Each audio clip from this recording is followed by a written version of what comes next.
శుక్రవారం గనక ఇడ్లీకి వేస్తే పిల్లలకి ఈవినింగ్ స్నాక్స్ తో పాటు పోగా ఇంత మిగులుతుంది. అది ఎలాగో పక్క రోజుకి టిఫిన్ కి సరిపోదు కాబట్టి దాంతో పాటుగా కాస్త మినపప్పు నానపెడతాను వడ కోసం. ఈ రెండింటికి కాంబినేషన్ గా సాంబార్ చేసేస్తాను ఒకేసారి. అంటే మధ్యాహ్నం అన్నంలోకి మార్నింగ్ టిఫిన్ లోకి రెండింటికి ఒకటే సాంబార్ చేసేస్తాను. ఇలా చేయడం వల్ల వంట మనకి చాలా ఫాస్ట్ గా అయిపోతుంది. మార్నింగ్ చాలా మంది మన సబ్స్క్రైబర్స్ మీ దగ్గర ఉండే స్టవ్ మాది కూడా అని చెప్పేసి చాలా సార్లు కామెంట్ చేశారండి. నాకు మాత్రం ఈ స్టవ్ చాలా చాలా యూస్. దీనివల్ల నాకు వంట చాలా ఫాస్ట్ గా అయిపోతుంది. అన్నిటి మీద పెట్టేస్తాను కాబట్టి. ఇంకా సాంబార్ కోసం అయితే ఇలా అన్ని కూరగాయలని కట్ చేసి పెట్టేసుకున్నాను నీట్ గా. చిన్న చిన్న ఆనియన్స్ ఉంటే ఇంకా బాగుంటుంది సాంబారు.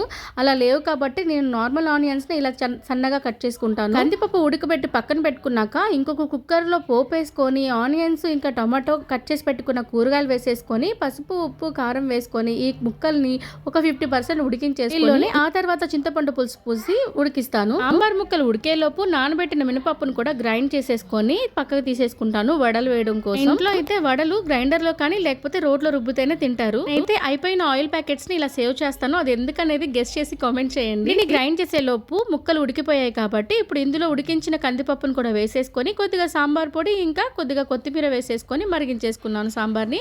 ఇంకా సాంబార్ రెడీ అయిపోయింది, ఇడ్లీ రెడీ అయిపోయింది, ఓ పక్క వడలు కూడా రెడీ అయిపోయాయి. అలాగే బ్రేక్ఫాస్ట్ కూడా కంప్లీట్ అయిపోయింది. ఇడ్లీ వడ ఇంకా సూపర్ సాంబార్ తోటి. బ్రేక్ఫాస్ట్ కూడా అయిపోయాక ఇందాక కందిపప్పు ఒక గిన్నెలో కొద్దిగా ఉడికించాను కదా, అది పనగంట తాలింపు. ఇంట్లో అయితే పనగంటి తాలింపు ఇలా కందిపప్పు వేసి చేస్తే చాలా ఇష్టంగా తింటారు. నేనైతే ఉట్టిగా తినేస్తాను. ఇంత బాగుంటది. ఇంకా కళ్ళకు కూడా చాలా మేలు చేస్తుంది ఈ పన్నగంటి తాలింపు. ఇంకా మధ్యాహ్నం రైస్ లోకి వడ సాంబార్ ఆవకాయ ఇంకా పన్నగంటి తాలింపు. ఇవాల్టి మెనూ మీకు నచ్చినట్లయితే మీతో నెల్లూరు అమ్మాయిని సబ్స్క్రైబ్ చేస్తారు కదా.